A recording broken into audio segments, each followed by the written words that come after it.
Asa na kaya ngayon yung matandang karpintero para mapasalamatan ko naman dahil sa kanya hindi ko matutunong mga ganitong trabaho. Asa na siya kaya ngayon? Sana makita ko siya para mapasalamatan ko naman. Mga par. So good day mga kapatid. Ngayong araw nga par dahil tapos na kami maglatag ng pinulik at saka natapos na rin yung mga siruho dito sa kanto. So ngayon ang gagawin naman namin ay maglalatag na tayo ng mga kabilya. Di bali ang sukat pala ng kabilya natin dito sa mula dito sa dulo hanggang dito ay 30 cm lang kasi meron pa tayo dito sa gitna. Meron pa tayo dito sa gitna. Paghati natin yung 30 cm. Ito, bali lahat yan 30 cm lahat, magkanto-kanto. Tapos dito yung pag ganito, ganoon din. Tapos yung dito naman sa gitna. At maglalagay pa tayo ng extra bar dito sa gitna at saka dito. Parehas yan, okay? Abangan nyo lang yan mga mamaya, mga par. Okay, alright. Magandang umaga sa inyong lahat. Brr. So ito na nga mga par.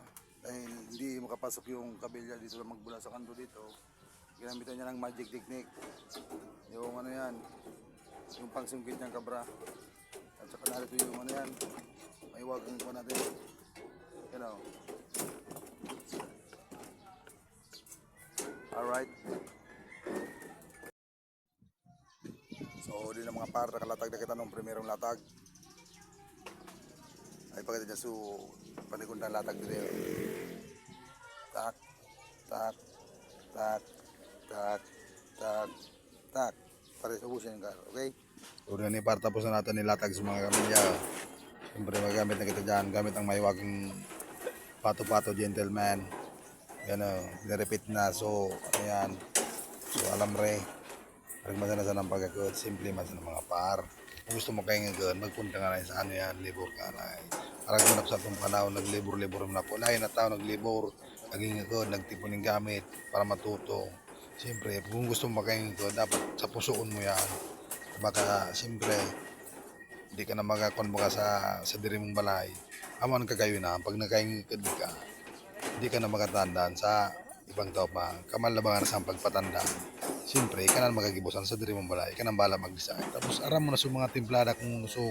Timplada sa mga mixture sang ano yan, simento, kumpaw ng mga diskarte. Basta ka mga gamit. Pero kung ka mga gamit, useless man liga yun. Manampagal magparasuro subli-subli.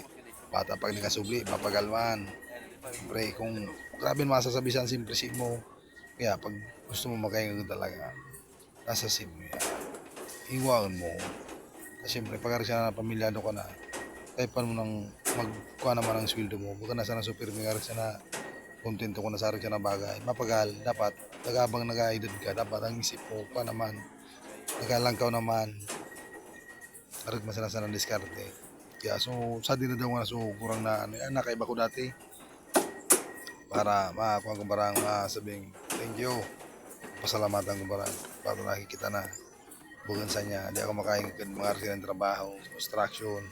Kaya proud to be construction worker. Sa mga construction worker dyan, maski grabing init, balbal kita sana. Alright, para sa pamilya.